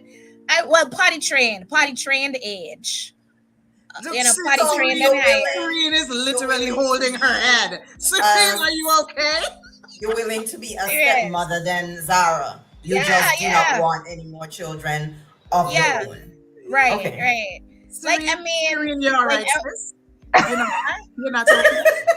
if what I'm not, I'm serious. That for me, I would love. Let me tell you, I love that age. The 5, 6 year old age.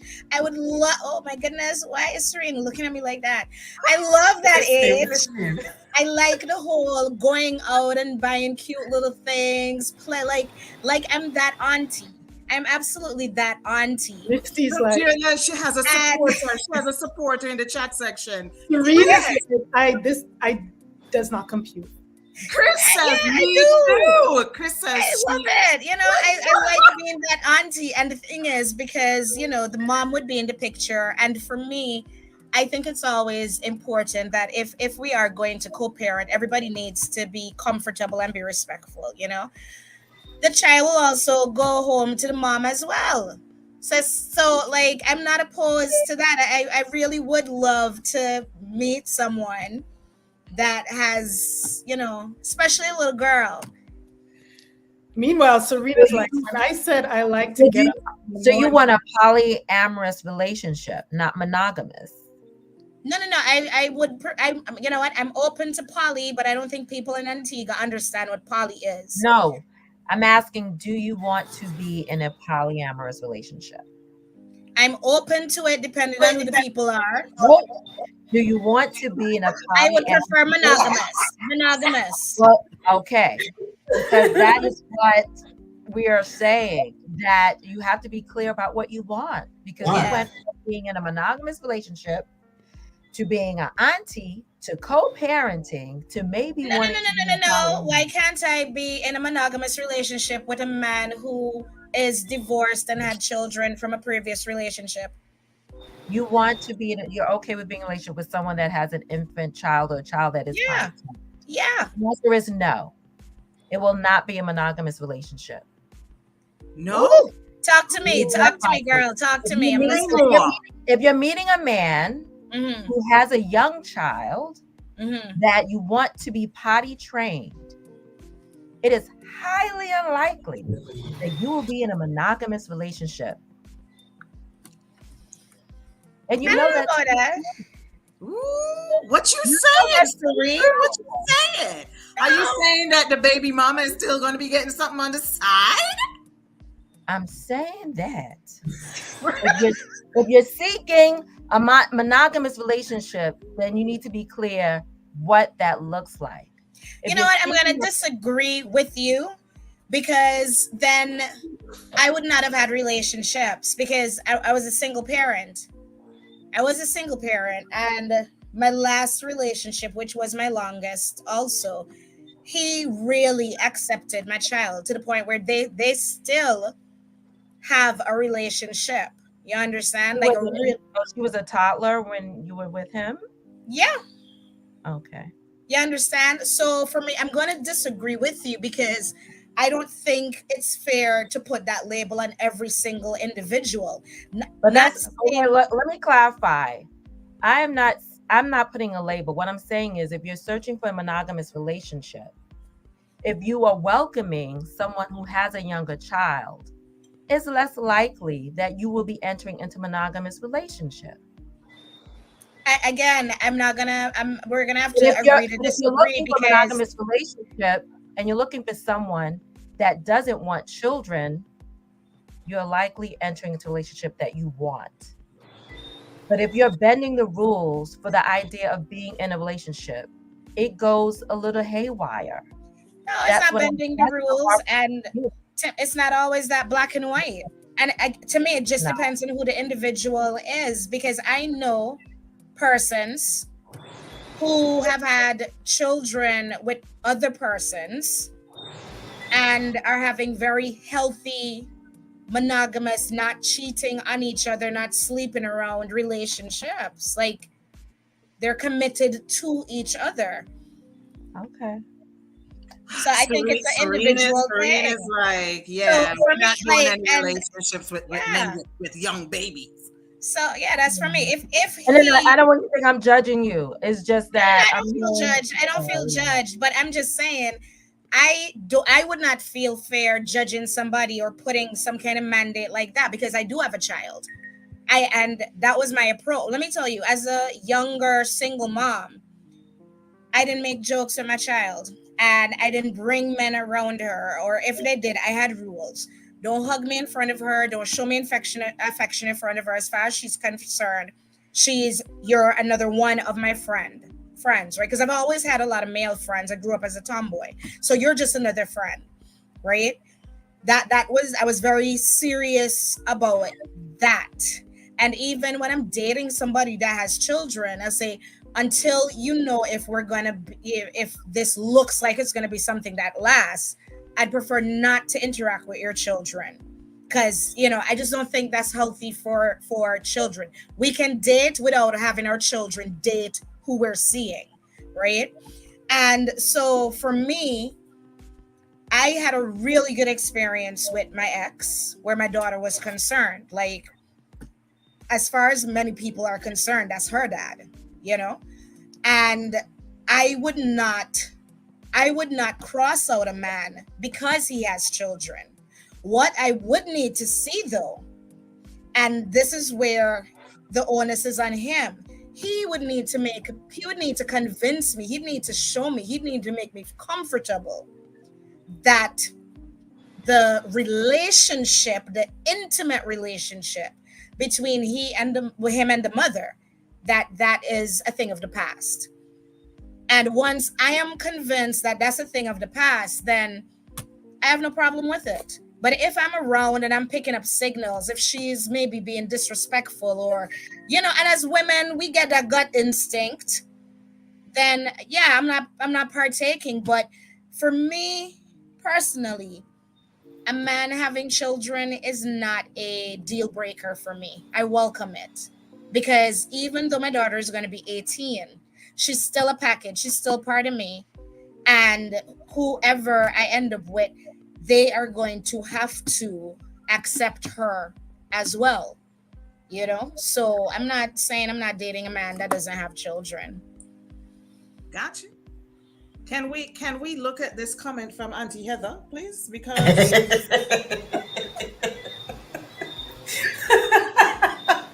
That's real Auntie Heather says that the zaddies don't want women in their 40s. She right. She's right. You really think they're doing all that work in the gym for a woman in their 40s? You're practically their age mate. They're like, let's do all this extra work for you. The zaddies don't want us? What?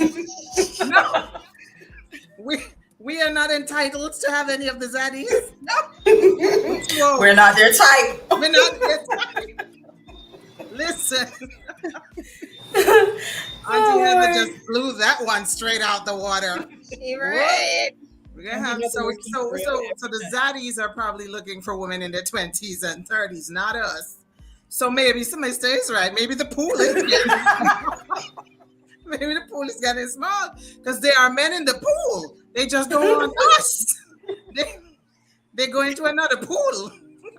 This is my goodness. Oh gosh, this does not look good. But I do hear what Zara is saying, though. I do hear you. I hear you on, and let me say, I'm gonna say that the likelihood, truth be told, the likelihood that women our age will meet a man who has 0 children, no matter what age, whether they are young, teens, or even adult children, the likelihood that you're going to meet a man in our age group who is child free. What's it like? It's slim, like slim. Girl, Slim. you're saying in our age group, even the beer cubs got kids. That's true. I mean, across the age ranges, people have children. So if that's one of the things that you're looking for in a relationship, that the person is child free, the likelihood is very, very slim. Yeah. So, and nothing is wrong with that if that Yes. is what And so the individual wants, like if that's for you, that's one of your deal breakers. That's, I don't see anything wrong with that either. So somebody quite correct. I think one of the things Regina that, says Serene is not convinced. No, I just want to clarify because I see some comments, right? Because what I was responding to, and maybe I heard wrong, and it's breaking up, so I don't know if anyone can't hear me. No, we're hearing you. We're hearing you. Okay. Is that what I thought I heard Zara say is that she wanted to meet a man with a young child. That's what I thought I heard you say. That's different than meeting someone with a child. I'm not responding. Meeting someone with a child, I'm not saying that it won't be monogamous. I'm not saying the person's going to cheat. What I was responding to, and I could have been wrong, is Zara said, I want to meet a man with a young child so I can buy infant clothes. So I thought that was interesting. To want to meet someone with a young child, meeting someone with a teenager, a child in their 20s, at different age ranges. So I just wanted to clarify that. That's all. Okay. And Chris feels the same way that Zara feels. So Chris is asking, is Serene saying that people who have young children can't detach and move on to another relationship? What is causing the link to polyamory? But I feel like we cleared that up.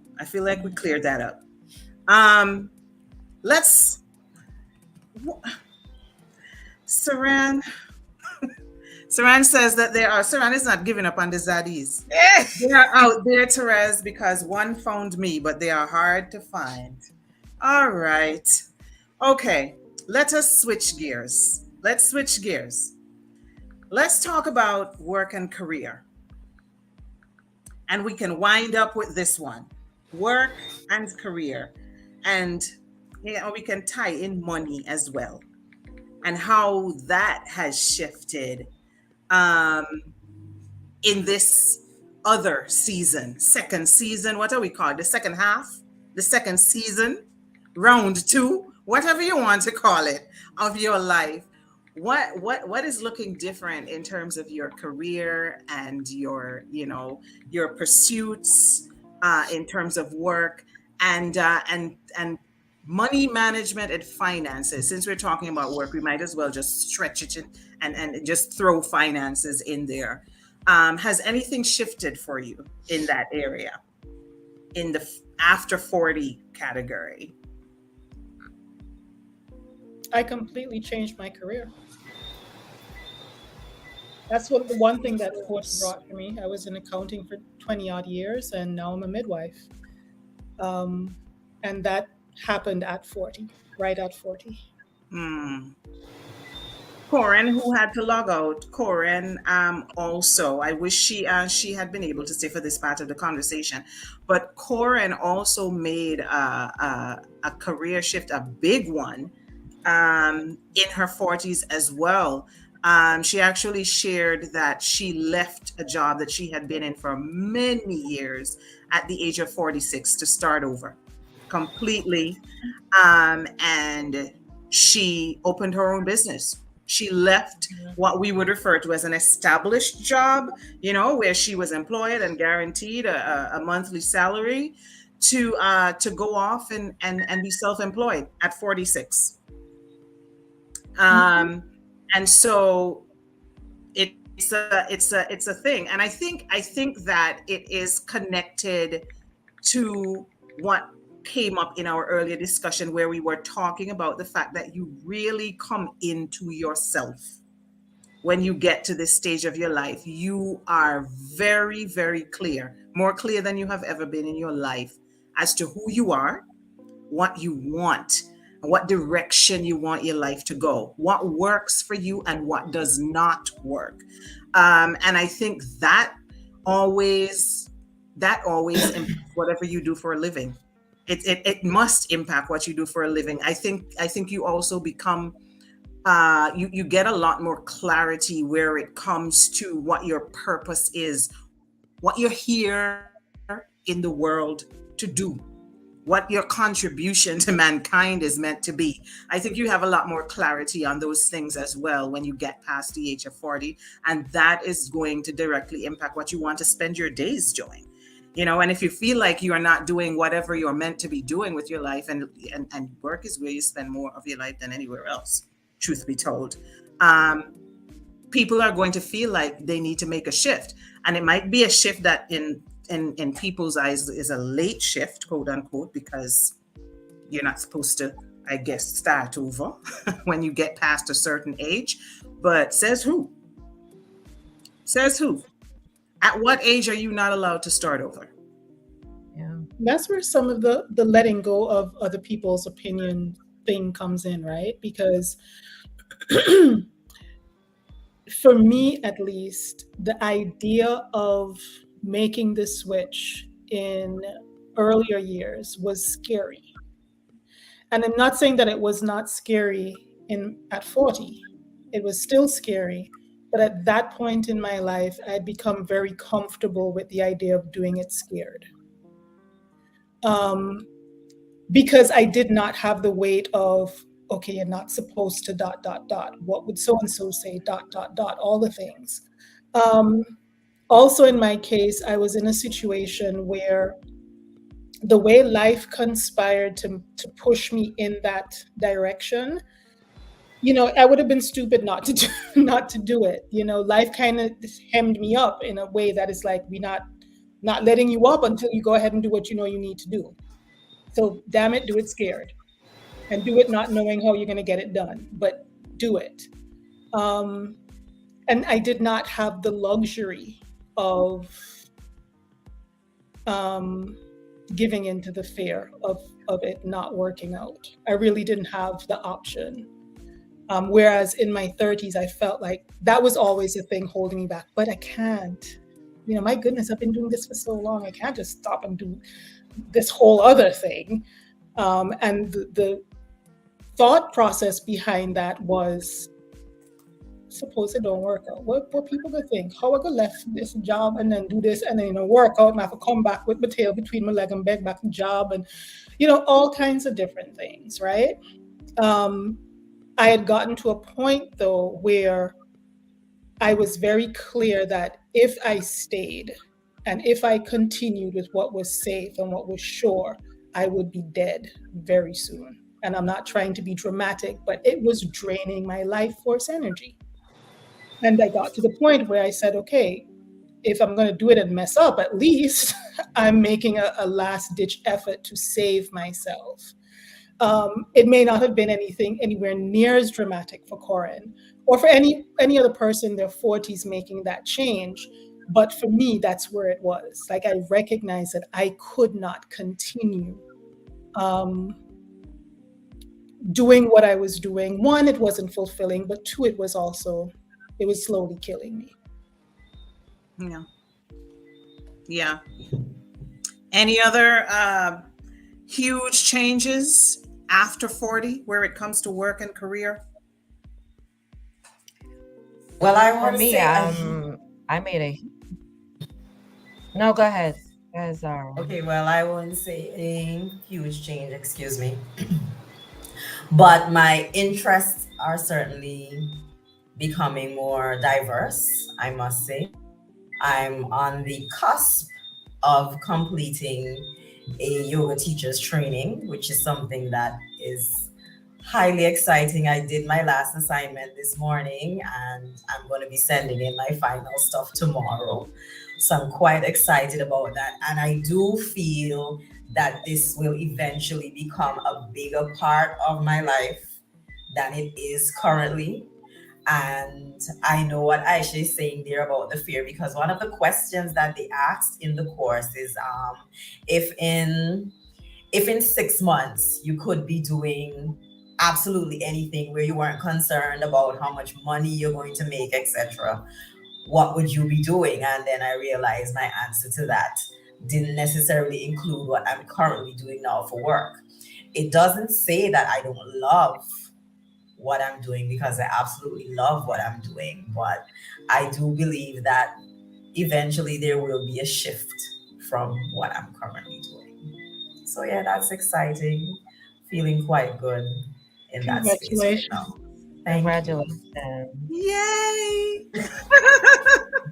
All right, that is good. I want to pull up a few comments before Serene jumps in, because I see Serene wanted to share, but there are some ladies in the chat sections who are also sharing huge career changes that they made after 40. Esther says, I changed my career as well, and I'm at a point where I'm willing to move if I see that the trajectory of my life needs to change. Monique says, I made a big change at 44 to a different company. It was more beneficial for me, a big salary change as well. Auntie Heather, whenever I see Auntie Heather's comments, I always go like, oh boy, because I know she's coming with something heavy. Just an observation. Is it my imagination, or are big changes more expected from a man than from a woman?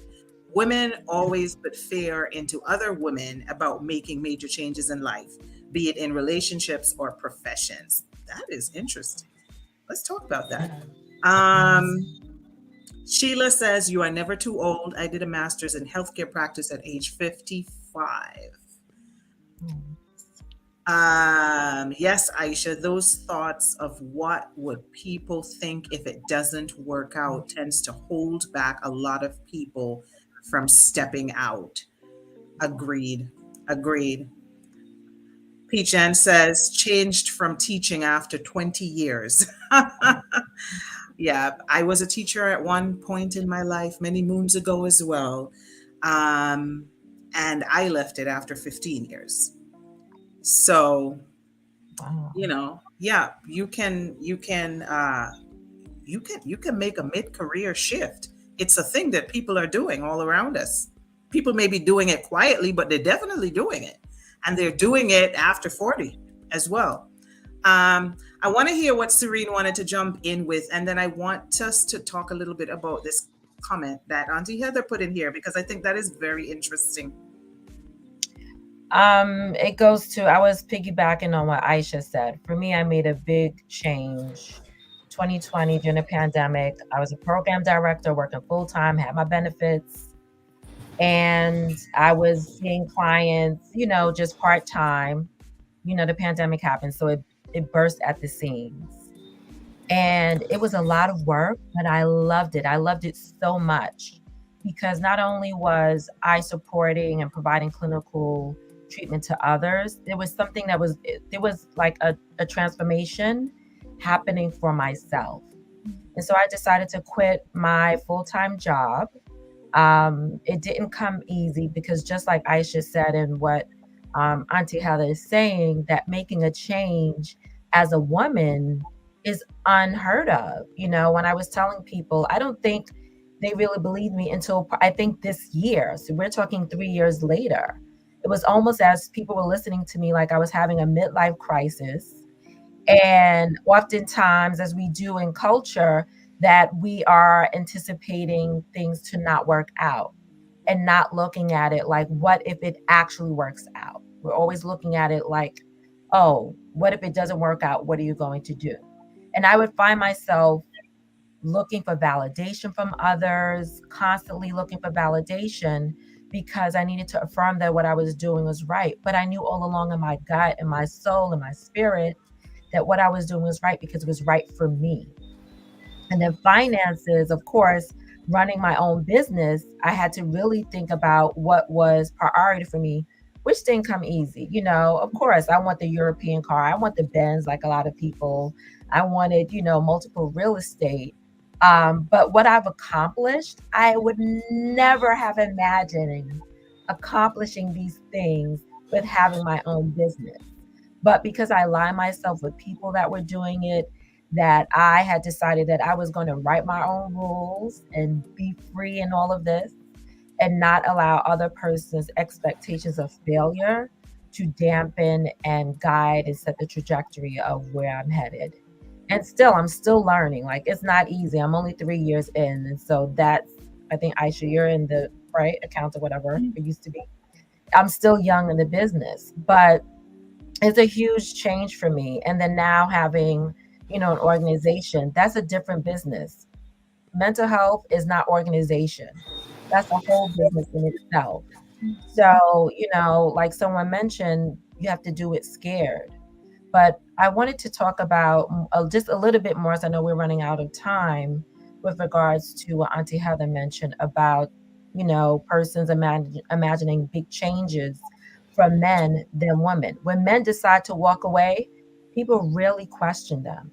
But when a woman decides to walk away, either she's crazy, she's not thinking, how dare she, and on and on and on. And we need to be able to affirm when a woman decides that she wants to make a change and a shift, and think about all the positive possibilities for this person and what they're modeling for us and what we can learn from them. That's all I want to say. I just want to add to what Serena's saying, and in response to Auntie Heather. When I was in my 30s, I was speaking with a person in a superior position in my former job. Hadn't seen that person in a long time. So we were catching up, and he says to me, "What are you doing now?" And I said, "Well, you know, I'm working at such and such a place, but my desire is to leave and become a midwife." And without missing a beat, this man, who's an older gentleman, says, "What do you want to do that for?" And I was like, "Well, I love birth work. I'm really passionate about it and all of that." And he said, "Sounds like you just want to have a child. Why don't you just go and have a child and call it a day?" And I was like, Wow. "Oh, you think this is like my version of a midlife crisis?" Like, yeah. And those are types of comments, Wow. you know, the dismissive comments that we get when we voice that we want to make significant changes. It's not, it's like, "Oh no, there, young one, you don't want to really change. What you want is something else. You want a new toy to keep you occupied. Go get the new toy," right? It's messed up, but it's the reality that we face. And I believe it comes from like the I think it was Misty, was it you earlier that said, you know, in relation to the older women The making belief system, belief yes, system that, that was yes. there before, it's sort of established, right? Like the man, quote unquote, is supposed to be the one that provides for the family. You're supposed to stay home, and in this very like monotonous existence of caring for everybody else, and you're not really meant to aspire to anything else, let alone want to have a change of anything that you've been doing continuously for a long period of time. It's very difficult, I think, for people to believe and imagine that women could actually have desires and ambitions outside of what they have now come to establish in their minds as what we do. Oh, you teach, you've been teaching for so long, this is all that you're meant to be until retirement, then you go and be old and die. Or you're an accountant, this is what you do, right? You don't be an accountant for 10 years or 15 years or 20 years and then say you want to do something else. It's just not done. However, a man does that and that's supported, right? Like, good for you. It's about time. I could definitely see you doing that. Yeah, it's going to be really good. Tell me when you're launching the business. And so I think it really does come down to, in part, holding on to those so maybe patriarchal aspects of our culture that we haven't really looked at or challenged. Yeah. And yes, Auntie Heather, I have to agree with you that a lot of times women are the ones putting, it's not just like, men making those comments there. I had a lot of close women in my life go full on support, but I also had some women go, why you want to do that? Like, what if it don't work out? And then, what's your backup plan? And Yeah. You're Yes, getting. because a lot of them are speaking from a position of fear. Mm, Because as you talk about, we're always seeking that stability. So anything that looks as though it's going to shake that up, you always question it. And as Serene said, we never think about the positive results first. It's always worst case scenario. With any shift or change, we always think about the bad things that are going to yeah. happen, never about the good things. And in terms of belief systems, as Auntie Heather mentioned, be it in relationships or professions, a lot of the times a woman may be in a bad relationship and she's being encouraged by her mother or her family members to stay because maybe her husband is providing for her financially, and then the other parts of the relationship are not satisfying. Even I know I experienced something like a few weekends ago. I got a call and somebody was sharing with me that somebody just up and left their job. And there was some worry and concern about what is going to happen next for that person. I said, why worry? I said, people leave jobs and then they find something to do the next day. So all of these things are possibilities, but we just don't entertain them because maybe we have had a bad experience in the past and we keep holding on to that, bringing it into our present and making it dictate our future.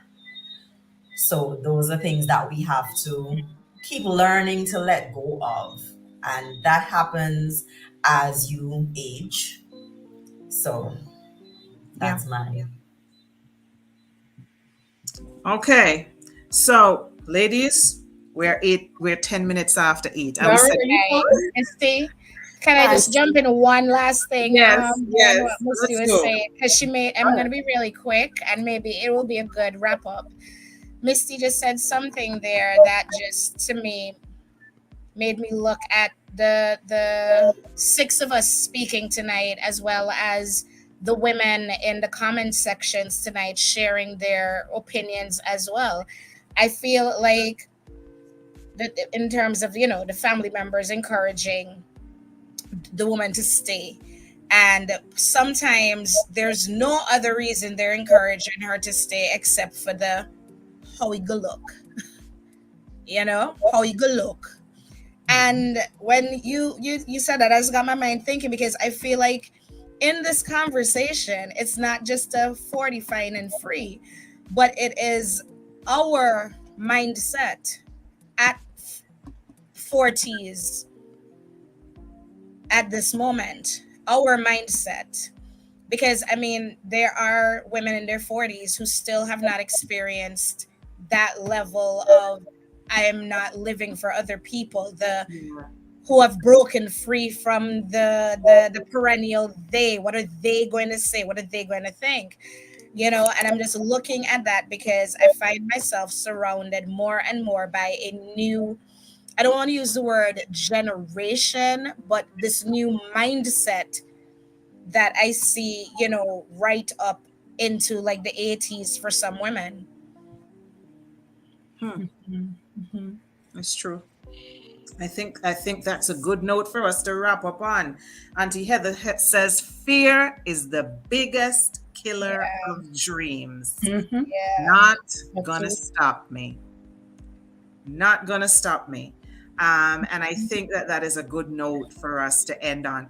We said we weren't going to go past 8 o'clock, and look at us. Look And we at didn't even us. touch everything that we No, we wanted to didn't touch. touch everything. But I want you to know what the people are saying in the chat section, though. The people look at this comment from the chat section. I agree. Agreed. We shall discuss a part two. We'll discuss that off air. But for now, for now, we are going to wrap this up. Oh my goodness. Look what Clement Noel Jr. This is about the man who Aisha was talking about.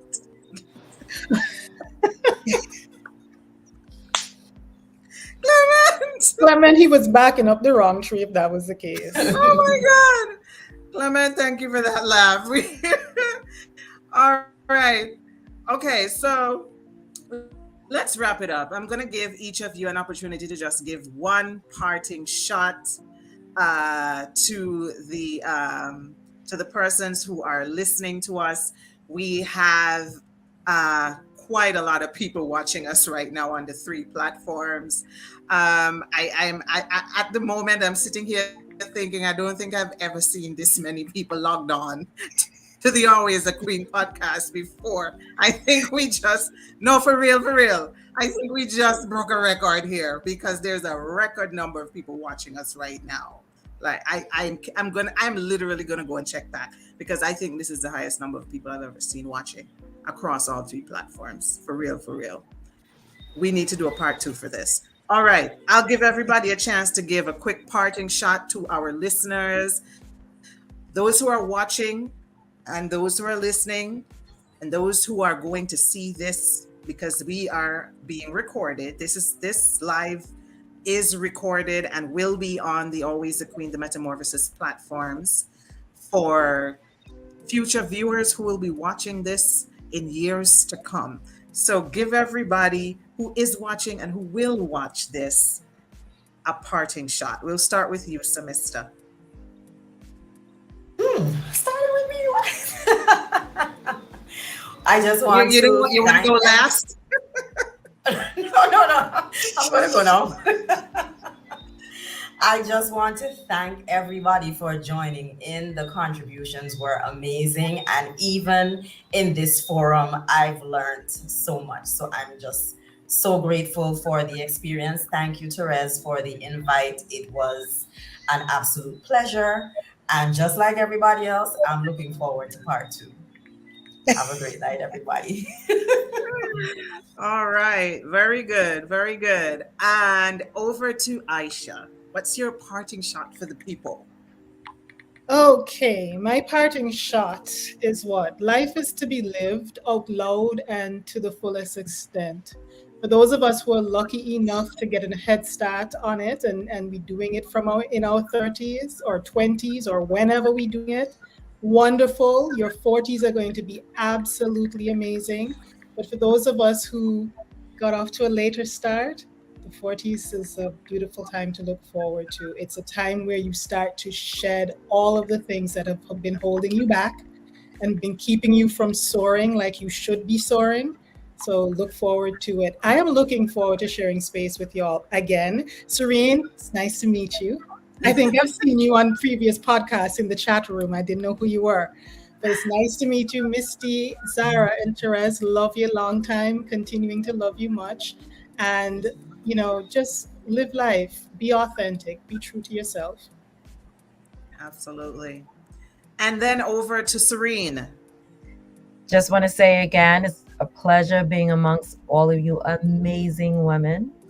I just want to say to all those watching that we are on this path of life and we may journey differently, but we'll get to the same destination. So while someone who may be married or whatever is it that they have in their 30s and you're in your 40s and myself in my late 40s, I know eventually I will get there. But I just want to end and say that we are enough, you are enough, and freedom is yours. And thank you. And I look forward to be invited to part 2. All right. And Madame Zara, you have been entertaining the people tonight, Zara. Give them a parting shot, please. No parting shots. Just gonna say it's been awesome, and I am so appreciating being part of this panel of amazing women. The mindsets, it's just so nourishing. It's so nourishing. And if you want a parting shot, I'm just gonna say, get fit, make sure the legs can go on the shoulder. And it is fact, sex gets better with age. Like, I can't wait to be having sex at 70. I have to ask Heather about that. Like, I'm looking forward to it, man. I'm looking forward to it. Yes. You made me do my Cardi B laugh just now.